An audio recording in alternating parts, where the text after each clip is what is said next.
Welcome to my YouTube channel the people teacher में आप सभी का स्वागत है दोस्तों। तो दोस्तों आज हम आए हैं एक नई वीडियो के साथ। आज हम इसमें स्टार्ट करेंगे ईवीएस के कुछ क्वेश्चनों के साथ। क्या स्टार्ट करेंगे हम लोग? आज हम ईवीएस करेंगे और ईवीएस जो होगा वो किससे रिलेटेड होगा? सीटेट से रिलेटेड होगा, क्योंकि सीटेट में जो क्वेश्चन आते हैं वो 15 क्वेश्चन एनसीईआरटी से रिलेटेड होते हैं और बाकी सब क्या होती है, पेडागोजी होती है। अब आइए स्टार्ट करते हैं। पहला क्वेश्चन जैसे कि हमारे स्क्रीन पर है। क्वेश्चन कह रहा है कि निम्नलिखित में से वह युगल चुनिए जो हमारे देश के एक राज्य और एक केंद्र शासित प्रदेश से मिलकर बना है। तो पहला क्या है? मणिपुर और जम्मू कश्मीर, उत्तराखंड और मेघालय, तेलंगाना और अरुणाचल प्रदेश। देखो, अगर हम बात करें तेलंगाना और अरुणाचल प्रदेश, ये भी दोनों राज्य हो गए। उत्तराखंड और मेघालय, ये भी दोनों राज्य हो गए। असम और उड़ीसा, ये भी दोनों राज्य हो गए। तो इसका सही आंसर जो हो जाएगा वो हो जाएगा हमारा मणिपुर और जम्मू कश्मीर। कौन सा हो जाएगा? ए ऑप्शन सही हो जाएगा। आइए नेक्स्ट क्वेश्चन देखते हैं। नेक्स्ट क्वेश्चन क्या कहता है? कह रहा है कि भारत के 3 समुद्र तटीय राज्य हैं। तो आप लोगों को सभी को पता ही होगा कि हमारे जो तटीय राज्य कितने हैं, टोटल कितने तटीय राज्य होते हैं हमारे?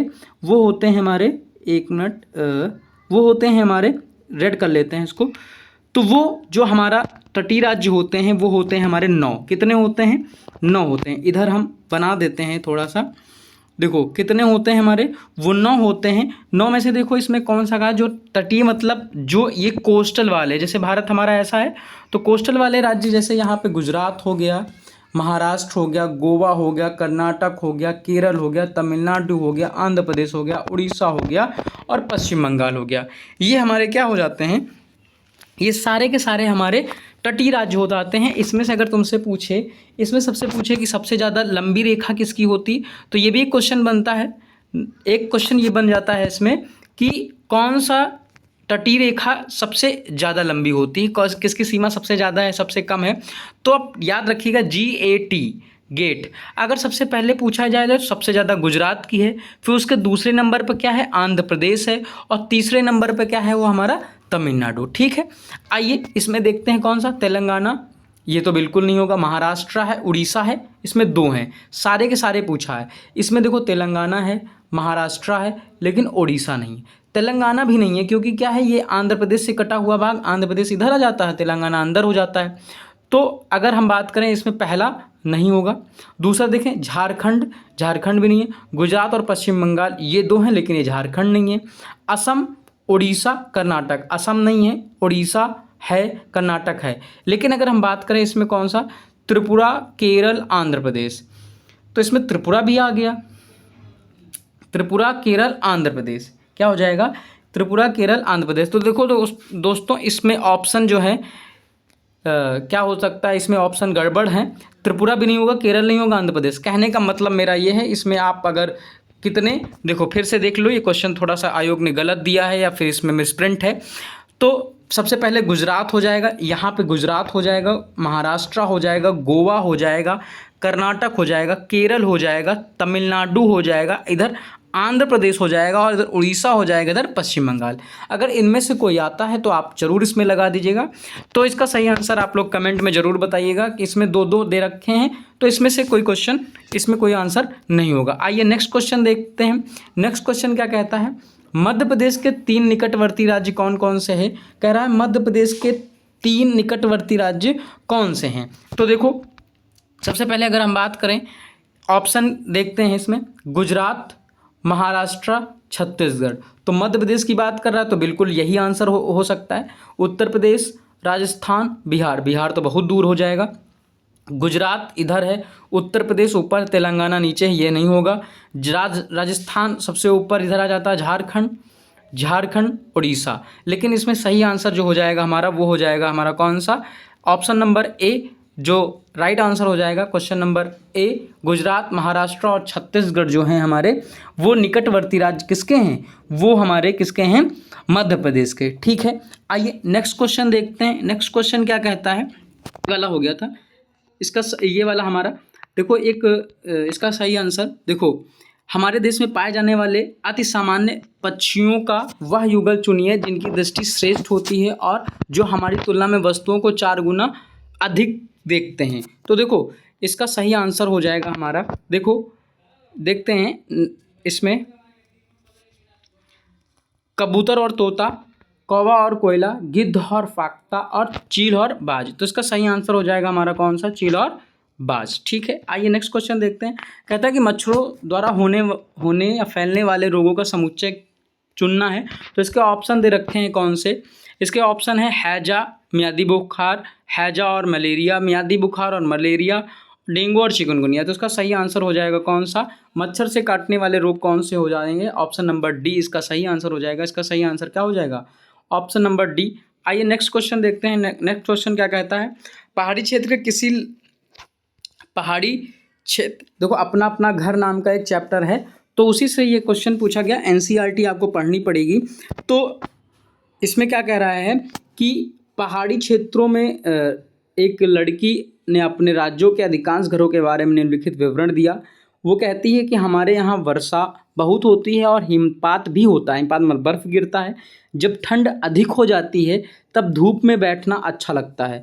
हमारे घर पत्थर अथवा लकड़ी से बनाए जाते हैं। हमारे घरों की छतें ढालू होती हैं। और वह राज्य कौन सा होना चाहिए, तो देखो कौन सा राज्य होना चाहिए, इसका सही आंसर हो जाएगा, देखो इसमें तो एलिमिनेट भी कर सकते हैं। देखो हिमाचल प्रदेश हो सकता है या लद्दाख हो सकता है।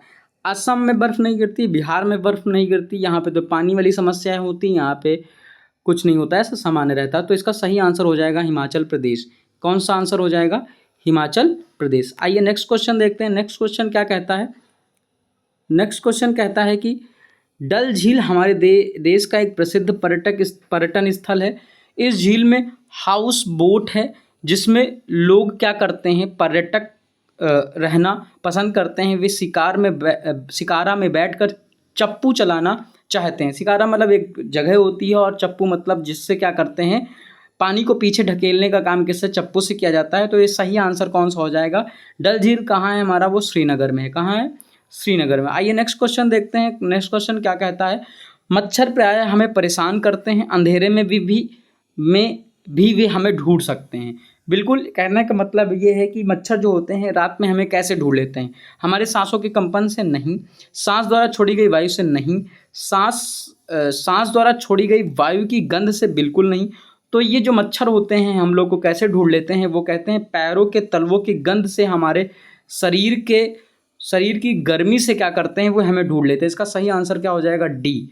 ठीक, आइए नेक्स्ट क्वेश्चन देखते हैं। नेक्स्ट क्वेश्चन क्या कहता है कि जो कहीं बाहर से जो चीज़ें आई हैं उनके बारे में इसमें पूछा गया है। कह रहा है कि एक सेकंड, ऊपर चला गया है,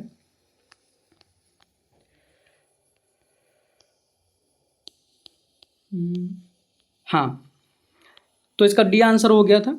आइए नेक्स्ट क्वेश्चन इसमें से है कि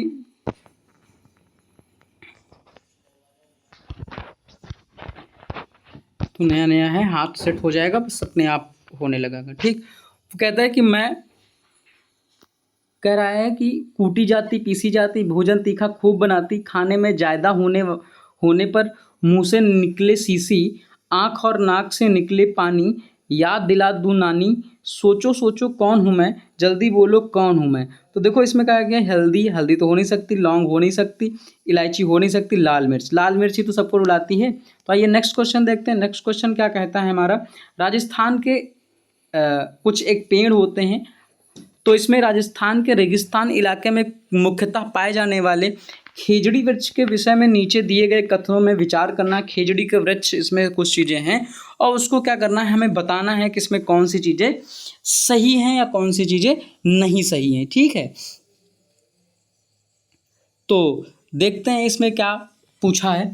तो अगर हम बात करें खेजड़ी वृक्ष के बारे में अगर बात करते हैं तो इसमें बोला राजस्थान में क्या पाया जाता है, पहला ऑप्शन पढ़ते हैं। पहला ऑप्शन कहता है कि इस वृक्ष को उगाने के लिए अधिक जल की आवश्यकता नहीं होती है। क्या कह रहा है कि इसमें आवश्यकता नहीं होती है। ठीक है, ठीक बात है, मतलब ज़्यादा, ये पहला ए बिल्कुल सही बात है। अगला देखते हैं, यह वृक्ष बहुत उपयोगी है, इसकी छाल से दवाइयाँ बनाई जाती हैं और लोग इसके फलों को खाना पसंद करते हैं। तो ये भी सही है, ए सही है, बी सही है। आगे देखते हैं, ए सही है, बी सही है, तो और ऊपर भी ऑप्शन थे, और इसमें दो ऑप्शन और होने चाहिए थे। सी नीचे तो दे रखा है ना, सी ऑप्शन इसमें है कि इस वृक्ष की लकड़ी को शीघ्र ही कीड़ा लग जाता है, ये गलत हो गया। इसमें कीड़ा बिल्कुल नहीं लगता है, ये छायादार वृक्ष नहीं है, ये भी गलत है, बहुत छायादार वृक्ष होता है। इस क्षेत्र के जानवर इस वृक्ष की पत्तियों को खाना पसंद करते हैं, बिल्कुल, पत्तियों को चारे के रूप में, छाल को दवाई के रूप में, फलों को सब्जी के रूप में। और इसका जो ये है राजस्थान का खेजड़ी, विश्नोई समाज, आप याद रखिएगा, उससे रिलेटेड है। इसका सही आंसर कौन सा हो जाएगा? इसका सही आंसर हो जाएगा ए बी ई, कौन सा? D option, right. आइए नेक्स्ट क्वेश्चन देखते हैं। नेक्स्ट क्वेश्चन क्या कहता है, निम्नलिखित में से वह राज्य चुनिए जहां के लोग नारियल के तेल में पकी तली समुद्री मछली खाना पसंद करते हैं। देखो, नारियल के तेल में हो, और नारियल के तेल में जो पकी मछली खाते हैं वो कहाँ के लोग खाते हैं? वो खाते हैं गोवा के लोग। कहाँ के? गोवा के लोग खाते हैं। चींटी की चटनी छत्तीसगढ़ में खाते हैं, और कहीं कहीं सरसों के तेल में भी अगर आएगा तो वो हम नेक्स्ट में बात करेंगे, ठीक है।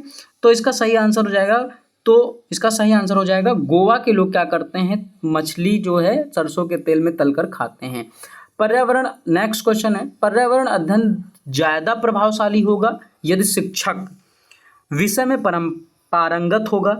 शिक्षक ने उद्देश्य पाठ के प्रारंभ में ही बता दिए हैं। विभिन्न अर्थपूर्ण और महत्वपूर्ण सीखने के संसाधनों का प्रयोग करता है या करती है। विषय पूरा करने पे घर के लिए दत्त कार्य देती है। देखो, गृह कार्य देना सबसे गंदा काम होता है। गृह कार्य देना क्या होता है? सबसे गंदा काम होता है। तो इसका सही आंसर हो जाएगा विभिन्न अर्थपूर्ण और महत्वपूर्ण सीखने के संसाधनों का क्या करती है? वो तरह तरह के अर्थपूर्ण, सही, मीनिंगफुल क्या करती है, मतलब वो TLM का यूज़ करती है, रिलेवेंट लर्निंग सोर्सेज का यूज़ करती है। तो इसका सही आंसर सी हो जाएगा। नेक्स्ट क्वेश्चन क्या कहता है? नेक्स्ट क्वेश्चन कहता है पर्यावरण अध्ययन को एकीकृत करने की आवश्यकता क्यों है? मतलब कहने का मतलब है कि पर्यावरण के माध्यम से कई चीज़ें उसको सिखाई जाएँ, उसको सोशल साइंस भी सिखा दी जाए, उसको कई सारे सब्जेक्टों का नॉलेज दिया जा सके। किसके माध्यम से? EVS के माध्यम से। क्योंकि क्या है इसमें, क्या है, क्योंकि बच्चा खंडित बातों के बजाय संपूर्ण बातों में आसानी से समझ सकता है, या फिर क्योंकि वह बच्चा संपूर्णता में बातों को आसानी से रट लेता। रटना बिल्कुल गलत बात है। किससे रिलेटेड? और लास्ट क्या कहता है, क्योंकि बच्चा अमूर्त बातों से अपना अनुभव जोड़ पाता है। ठीक है, अगला इसमें देखते हैं। और अगला ऑप्शन है कि क्योंकि बच्चा खंडित बातों को आसानी से समझकर सार्थक समझ विकसित करता है। तो इसका सही आंसर क्या हो जाएगा? कह रहा एकीकृत करने की आवश्यकता क्यों है? क्योंकि क्या है, बच्चा क्या करता है, सभी चीज़ को, क्योंकि खंडित बातों की बजाय संपूर्णता की बातों को आसानी से समझ लेता है। ये गेस्टाल्टवादियों के आधार पर है, क्या, पूर्ण से अंश की ओर। बच्चा पहले पूरा सीखता है, फिर छोटी छोटी बातों को उसमें से निकाल कर पूछता है। सबसे पहले बच्चों को हम क्या बता सकते हैं? पहले हम बच्चों को पौधे के बारे में बता दें, फिर उसके बाद उसकी पत्तियों के बारे में बताएं, उसके जड़ों के बारे में बताएं। तो यही क्या है, हमारा सीखने का एक सही क्रम है, ठीक है। अगर आगे बात करते हैं, इसका सही आंसर हो जाएगा ए। इसका सही आंसर क्या हो जाएगा? ए। आइए नेक्स्ट क्वेश्चन देखते हैं। नेक्स्ट क्वेश्चन क्या है, निम्नलिखित तकनीकों में से रेटिंग स्केल में कौन सी तकनीकी का उपयोग होता है? तो रेटिंग स्केल देना है तो क्या है, ऑप्शन नंबर सी, अवलोकन। दत्त कार्य कोई मतलब ही नहीं, जांच सोचेस कोई मतलब ही नहीं, लिखित प्रश्न क्यों दोगे किसी का? अगर हमें उसका ग्रोथ का रेटिंग स्केल निकालना हो तो अवलोकन करेंगे, ठीक है। नेक्स्ट क्वेश्चन देखते हैं। 19 नंबर क्वेश्चन क्या कहता है, निम्नलिखित में से कौन पर्यावरण अध्ययन में सीखने का रचनात्मक आकलन का साधन नहीं है? कह रहा है कि रचनात्मक आकलन का नहीं है। वार्षिक उपलब्धि परीक्षण, व्याख्यानात्मक अभिलेख, पोर्टफोलियो, क्रम निर्धारण, रेटिंग मापनी। तो इसका सही आंसर देखो, वार्षिक उपलब्ध परीक्षण। बच्चे को लास्ट में क्या करना है, बच्चे को लास्ट में सीखने के लिए उसको क्या करना है, क्या सीखा क्या नहीं सीखा, रिजल्ट जैसे देखते हैं। तो इसका जो सही आंसर हो जाएगा वो हो जाएगा हमारा, इसका सही आंसर हो जाएगा वार्षिक उपलब्धि कह सकते हो या व्याख्यानात्मक अभिलेख कह सकते हो या पोर्टफोलियो कह सकते हो। इसका सही आंसर हो जाएगा हमारा आंसर नंबर, कौन सा साधन नहीं कह रहा है ना, तो नहीं का मतलब देखो ए हो जाएगा, क्योंकि क्या है नहीं, नहीं का मतलब क्या है कि जो गलत है वही सही है। तो देखो व्याख्यानात्मक अभिलेख बिल्कुल सही, पोर्टफोलियो बनाना कि बच्चे में क्या क्या कमियां हैं, क्या क्या अच्छाइयां हैं, उनको एक कॉपी पे नोट करना, अलग से उसका पोर्टफोलियो बना देना। क्रम निर्धारण, रेटिंग मापनी, उसका सही आंसर हो जाएगा ए, क्योंकि वार्षिक उपलब्धि का मतलब आप पूरे साल पढ़ाए, लास्ट में उसको एक रिजल्ट बना के दे दिया, ये नहीं हो सकता, ये निगेटिव में आता है। नेक्स्ट क्वेश्चन देखते हैं, क्वेश्चन नंबर क्या कहता है, पर्यावरण अध्ययन में मानचित्र पढ़ना एक आवश्यक कौशल विकसित करना है, वह कौशल है। देखो कह रहा है कि क्वेश्चन है कि कह रहा है कि पर्यावरण अध्ययन में मानचित्र पढ़ना एक आवश्यक कौशल विकसित करना है, वह कौशल है। तो देखो पहला ऑप्शन क्या कहता है, ग्लोब पर का मापन और रेखाओं की स्थिति का उपयोग करने का कौशल, उत्कृष्ट ड्राइंग और पेंटिंग का कौशल, अर्थपूर्ण कौशल निर्माण के लिए उत्कृष्ट संचार कौशल, स्थान दूरी दिशाओं की सापेक्ष स्थिति को समझने का कौशल। तो ऑप्शन नंबर सही है कि ऑप्शन नंबर डी बिल्कुल सही हो जाएगा, क्योंकि क्या है हमें दिशा का नॉलेज हो जाए, दूरी का नॉलेज हो जाए और सापेक्ष स्थिति कौन सी चीज़ किससे कौन किसके सापेक्ष में है, कि कौन पूर्व में है, कौन सा उत्तर में है, कौन सा दक्षिण में है, कौन सा उत्तर दक्षिण में है, इस तरह के जितने 10 दिशाएं होती हैं ये सारी चीज़ें हम सीख पाएँ। इसके 3 घटक होते हैं, जैसे दूरी हो जाएगा, दिशा हो जाएगा और प्रतीक हो जाएंगे, इसके चिन्ह भी निर्धारित होते हैं। आइए नेक्स्ट क्वेश्चन देखते हैं। नेक्स्ट क्वेश्चन क्या कहता है, एक शिक्षक है जो क्या कहता है, क्या डूबा और क्या तैरा पानी में, क्या डूबा क्या तैरा पानी में संबंधित एक प्रयोग का संचालन करता है, विद्यार्थी में निम्नलिखित में से कौन सी प्रक्रिया कौशल का विकास होगा। तो देखो कौन सी चीज़ें डूब रही हैं, कौन सी चीज़ें तैर रही हैं, तो इससे क्या बच्चे के अंदर क्या हो, अवलोकन करने की मतलब ऑब्जर्वेशन करने की शक्ति पैदा होगी। रिकॉग्निशन का मतलब पहचान से कोई मतलब ही नहीं। पानी के प्रति संवेदना, क्या संवेदना, कौन डूब रहा है कौन बच रहा है, तो पानी से पानी को बचाने के लिए तो पानी को संरक्षित कैसे करें, उनको कैसे उपयोग करें, ये सब चीज़ें होनी चाहिए। समझ, अंडरस्टैंडिंग, समझने की बात ही कर रहा है, तो उसमें कौन सा हो जाएगा, ऑप्शन नंबर ए, ठीक है, अवलोकन। आइए नेक्स्ट क्वेश्चन देखते हैं। नेक्स्ट क्वेश्चन क्या कहता है कि पर्यावरण अध्ययन के शिक्षण में प्रक्रिया कौशल को प्रोत्साहित करना चाहिए, जो कि पूछताछ आधारित प्रयोग अधिगम का मूल है। निम्नलिखित में से कौन एक प्रक्रिया कौशल नहीं है, अवलोकन, निष्कर्ष निकालना, निर्धारित करना, पूर्वानुमान लगाना। तो इसका जो सही आंसर हो जाएगा, इसका सही आंसर हो जाएगा निर्धारित करना, किसी चीज़ को क्या करना, डिटरमाइनिंग कर देना कि ये चीज़ ऐसी है, ठीक है, निर्धारित कर देना, ये चीज़ नहीं होगा, ठीक है। आइए नेक्स्ट क्वेश्चन देखते हैं। क्वेश्चन नंबर 23 क्या कहता है, ईवीएस का एक शिक्षाप्रद क्रियाकलाप होना चाहिए, क्या होना चाहिए, शिक्षाप्रद क्रियाकलाप होना चाहिए। ईवीएस का एक शिक्षाप्रद क्रियाकलाप होना चाहिए। तो इसका जो सही आंसर अगर कह रहा है कि वास्तविक जीवन पर आधारित और विद्यार्थियों के लिए आनंददायक, बिल्कुल, ये तो बिल्कुल पहला पॉजिटिव। देखो सीटेट हमेशा और हमेशा पॉजिटिव देखता है, अगर ऊपर नहीं है तो नीचे निगेटिव ढूंढो, अगर ऊपर है तो इसका मतलब क्या है, पॉजिटिव ढूंढो। बस यही आपका आंसर बिल्कुल सही हो जाएगा। इसका ऑप्शन क्या सही हो जाएगा, ऑप्शन नंबर ए।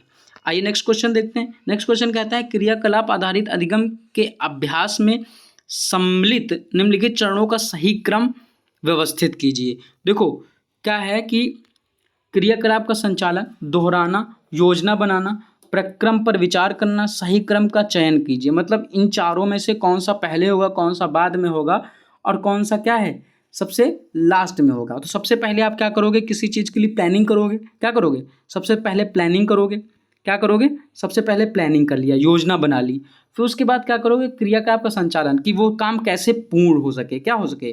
तो पहला सी दूसरा ए, पहला सी दूसरा है, तो इसमें भी है इसमें भी है। अब अगला देखो, योजना बनाना, पहले हमने प्लानिंग कर ली, फिर उसके बाद क्रियाकलाप का संचालन कैसे उसको पूरा करना है, फिर उसके बाद क्या है कि उसके बाद क्या करना पड़ेगा, हम लोग को प्रक्रम पर विचार करना पड़ेगा, कि इस पर विचार करा, प्रक्रम पर विचार किया, डी, फिर उसके बाद बी। तो कौन सा सही हो जाएगा हमारा, सब उसका सही आंसर हो जाएगा हमारा बी। कौन सा? CADB। ठीक है, आइए नेक्स्ट क्वेश्चन देखते हैं। नेक्स्ट क्वेश्चन कहते हैं कि EVS पाठ्यचर्या का एक आधार वाक्य है। इसका आधार वाक्य क्या? संरचना सिद्धांत, संज्ञानात्मक सिद्धांत, सामाजिक संरचना विद्या, व्यवहारवादी अधिगम सिद्धांत। तो इसका क्या हो जाएगा? सामाजिक, सोशल कंस्ट्रक्टिव थ्योरी। कौन सा इसका सही आंसर होगा? सोशल कंस्ट्रक्टिव थ्योरी, सामाजिक रचना का सिद्धांत। आइए नेक्स्ट क्वेश्चन देखते हैं। नेक्स्ट क्वेश्चन क्या कहता है? EVS के शिक्षण अधिगम में प्रयोजना प्रक्रम लाभकारी है क्योंकि। प्रयोजना आधारित है क्योंकि वो क्या कहता है कि यह शिक्षक को एक मार्गदर्शन और सुगमता बनाता है। मास्टर को कभी भी सरल वरल नहीं ढूंढना है। इसे विविध संसाधनों की आवश्यकता होती है। ठीक है, कुछ तक देखते हैं। फिर कह रहा है बच्चे प्रयोजन के करने वाले भाग और क्रिया के साथ अभिभूत हो जाते हैं। लास्ट क्या है? लास्ट कहता है कि एक मिनट, कह रहा है कार्य अनुभव अभिसारी चिंतन के अवसर प्रदान करता है। तो इसका सही आंसर हो जाएगा हमारा डी। कौन सा हो जाएगा? डी। ठीक है, इसका सही आंसर हो जाएगा डी। आइए नेक्स्ट क्वेश्चन देखते हैं। नेक्स्ट क्वेश्चन क्या कहता है? EVS में निम्नलिखित में से अधिगम सामुदायिक संसाधनों के उदाहरण कौन से हैं? संसाधनों का सही समूह चुने। विश्वविद्यालय, नदी, रेडियो, अभिकला। ऐसा कौन से संसाधनों का सही? अब EVS में निम्नलिखित में से अधिगम सामुदायिक संसाधनों के उदाहरण में से संसाधनों का सही समूह विश्वविद्यालय, नदी, रेडियो, अभिकलित्र, बढ़ई, दुकानदार, शिक्षक, माता पिता, विश्वविद्यालय, अपशिष्ट सामग्री, माता पिता, ऑफिस, मोबाइल फ़ोन, समाचार पत्र, विज्ञापन, गीत, रेडियो। तो इसका कहने का मतलब क्या है इसका, कि हम क्या चीज़ इसमें ढूंढना चाह रहे हैं कि कौन सी चीज़ें क्या हों, सामुदायिक संसाधनों के उदाहरण में से एक हो। तो इसका जो सही आंसर हो जाएगा बी। क्या होगा? बी। इसका सही आंसर हो जाएगा बढ़ई, दुकानदार, शिक्षक, माता पिता। ठीक है, कौन सा संसाधनों का सही समूह चुने। ठीक है, बी इसका सही आंसर होगा। ठीक है, आइए नेक्स्ट क्वेश्चन देखते हैं। नेक्स्ट क्वेश्चन क्या है कि अधिविन्यास अथवा सचित्र कार्य के विषय में कौन सा कथन सही है? कौन सा कथन सही? अधिविन्यास अथवा सत्रीय कार्य के विषय में कौन सा कथन सही है? तो पहला ऑप्शन क्या कहता है कि अपनी प्रक्रिया के अनुसार परिवार जन अधिविन्यास में योगदान दे सकते हैं। अधिविन्यास मूल्यांकन एकमात्र जहाँ आ जाए वही गड़बड़ हो जाता है। अधिविन्यास को प्रतिदिन गृह कार्य के रूप में दिया जाना बिल्कुल गलत हो जाएगा। अधिविन्यास का मतलब समझ रहे हो? असाइनमेंट, प्रोजेक्ट, कुछ भी देना। अधिविन्यास स्वयं के विचारों का निर्माण और उन्हें स्पष्ट करने में मदद करना। बिल्कुल, अधिविन्यास स्वयं के विचारों का निर्माण और उन्हें स्पष्ट करने में मदद करना। ये डी ऑप्शन इसका जो हो जाएगा हमारा सही हो जाएगा। इसका सही आंसर हो जाएगा डी। आइए नेक्स्ट क्वेश्चन देखते हैं। लास्ट क्वेश्चन है शायद। जी हाँ, यदि आपको ज्ञात हो जाए कि आपकी कक्षा के कई विद्यार्थी बहुत होनहार और बुद्धिमान हैं, तब आप ऐसे विद्यार्थियों को कैसे पढ़ाएंगे? मतलब आप जानते हैं कि बहुत ब्रिलियंट बच्चा है, उन्हें कैसे पढ़ाएंगे? कोई विशिष्ट परियोजना प्रयुक्त नहीं की जाएगी। उन्हें उच्च कक्षा के विद्यार्थियों के साथ बैठाया जाएगा, उन्हें अलग पढ़ाया जाएगा, उन्हें समृद्ध पाठ्यचर्या का उपयोग कर पढ़ाया जाएगा। बिल्कुल सही बात है। हमें क्या करना है? पाठ्यचर्या को उसको टफ यूजिंग कर सकते हो। ठीक है, तो उन्हें समृद्ध पाठ्यचर्या का उपयोग कर पढ़ाया जाएगा। Option number D is right answer. उसको बड़े बड़े सवाल कराने लोगों, मतलब बड़े सवाल का मतलब उसे समृद्ध मतलब और अच्छा उसको पढ़ाया जाए। ठीक है, इसका सही आंसर क्या हो जाएगा? डी। तो आज के लिए बस इतना ही। बहुत सारा शोर था, शोर शराबा को इग्नोर करके आप इस वीडियो को ज़रूर सुनिएगा, देखिएगा और आप मुझे कमेंट में बताइएगा आपको ये वीडियो कैसी लगी। अगर आपको अच्छी लगी हो तो दूर तक शेयर करें। आज के लिए बस इतना ही। धन्यवाद।